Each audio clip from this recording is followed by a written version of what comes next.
ප්‍රතිපදාගෙන වෙන මොකක්වත් නෙවෙයි. දන් දීම, සිල් රැකීම, සමාධි උපදවීම, විදර්ශනා වැඩිම, භාවනා කිරීම මේක තමයි ධර්මානුධම්ම ප්‍රතිපදාව කියලා කියන්නේ. අනුන්ට උපකාර කිරීම, දෙමව්පියන්ගේ යුතුයකම් ඉෂ්ට කිරීම මේ තමයි ධම්මානුධම්ම ප්‍රතිපදාව. පවුලට දින යුතුයකම් ටික ඉෂ්ට කිරීම, කරදරයට පත්තුවන් බේර ගැනීම, ධර්මයේ දේශනා කිරීම ඉවත් වෙනවා එක ක්‍රමයකට. ධර්මානුධම්ම ප්‍රතිපද තමයි නියැලෙන්න ඕනේ ක්‍රියාවල. නියැලෙන්න ඕනේ. යහපත් ධර්මයට අනුව නියැලෙන්න ඕනේ. ධර්මයට අනුව නියැලෙන්න ඕනේ.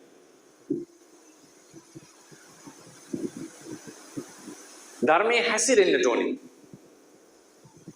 ඒක වැදගත්. එතනදී මතක තියාගන්න චේතනාව තමයි මූලික. ඒ කියන්නේ චේතනාහම් වික්කවේ කම්මං වදාමි කියලා දේශනා කරේ. චේතනා කර්මය.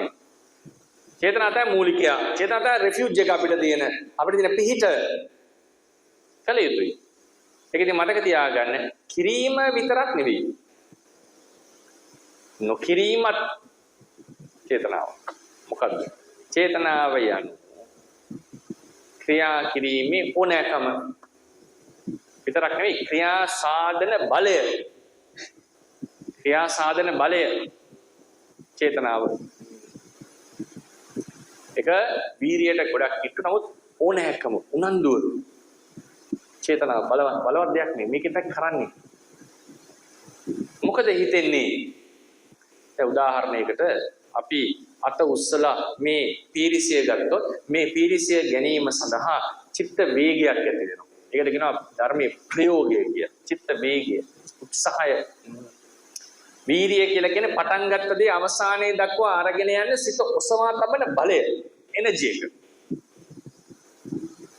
චේතනා කියන්නේ effort, උත්සාහය, සිදු කිරීම.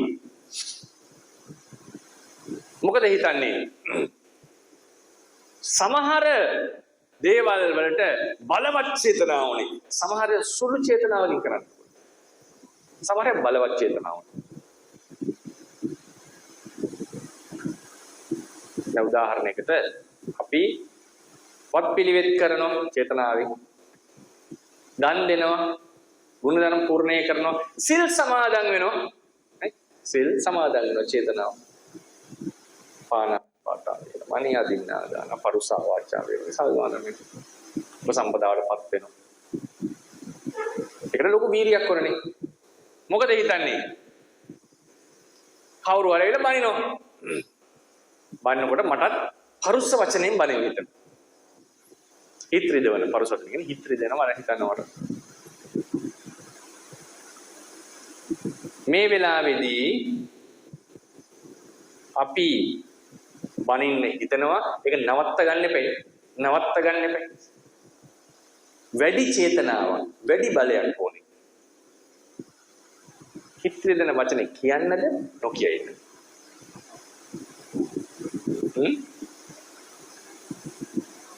මොකටද ඕනේ? ද්වේෂය පිට කරන්නද දරන් ඉන්නද? දරාගෙන ඉන්න. සීලෙ නොකඩ ඉන්න. වැරදි දේ නොකර ඉන්න. මේකට බලය ඕනේ. එනිසා තමයි සීලය නිර්වචනය කරනකොට අපේ ධර්මයේ දක්වලා තියෙන ක්‍රම දෙකකට චේතනා සීලය චේතසික විරති සීලය කියලා. විරති සීලය කියලා කියන්නේ වැළකීම. විරමණය හැකිලෙනවා. ඒකෙන් හැකිලෙනවා. නොකර ඉන්නට හිත හකුලවනවා. නොකර ඉන්නවා කියලා හිත දුරස් කරනවා. චේතනාව කියලා කියන්නේ නොකර ඉන්න උත්සාහ කරනවා. ඒක වැදගත්. නොකර ඉඳීමට උත්සාහ කිරීම. ඒක කිරීමට වඩා අමාරුයි. කිරීම කවුරු හරි දැන් ඔන්න චෝදනා කරගෙන එනවා.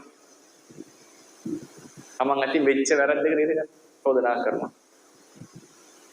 චෝදනා කරමින් එනවා. දැන් කියන්න බෑ දැන් හිර වෙලා තියෙන්නේ.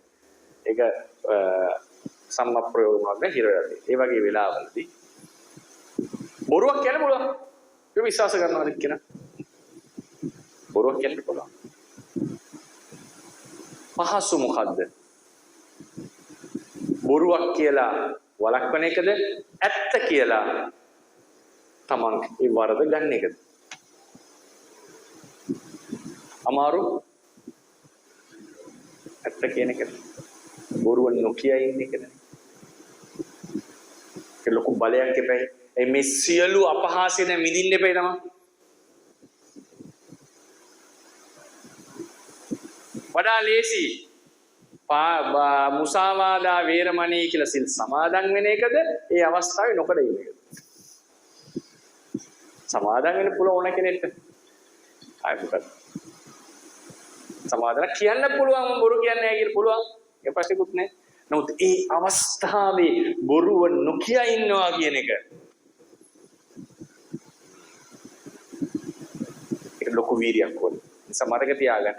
චේතනාව සීලය සමාධි සීලය ගැන සඳහන් කරනකොට චේතනාව අතිශය නොකර ඉඳීමට තියෙන උත්සාහය. ඒක අකුසලයෙන් සිත හකුලවන අකුසලයෙන් වලකින විරමණය වෙන දෙයට වඩා වෙනස් එකක් උත්සාහයක් තියෙන්න ඕනේ චේතන. ඒක සීලය චේතනාවතර රකින්නට බෑ. චේතනාව රකින්න බෑ සීලය. සමහරවිට හිතනවා චේතනාව වෙන කිරීමක් කොහොමද සීලයට වැළකීමට චේතනාවක් කොහොමද තේරුම් ගන්නේ? වලකින එක අමාරු. ඒකට ලොකු උත්සාහයක් ඕනේ. ලොකු ඕනකමක් වලකින්න. ඒ නිසා මේ ධම්මානුධම්ම පටිපදාවේ යෙදෙනවා කියලා කියන්නේ මේ චේතනාව මුල් කරගෙන යහපත් කර්මවල නියැලෙන එක. දන් දීම, සිල් රැකීම, භාවනා කිරීම, ප්‍රතිපත්ති පූර්ණය කිරීම, යුතුයකම් ඉෂ්ට කිරීම මේවා සිද්ධ කරන්නට ඕනේ. මේ තමයි චේතනාවේ ධම්මානුධම්ම පටිපදාව. ඒකේ යෙදෙන්නට ඕනේ. ඇයි ඒක යෙදෙන්නේ?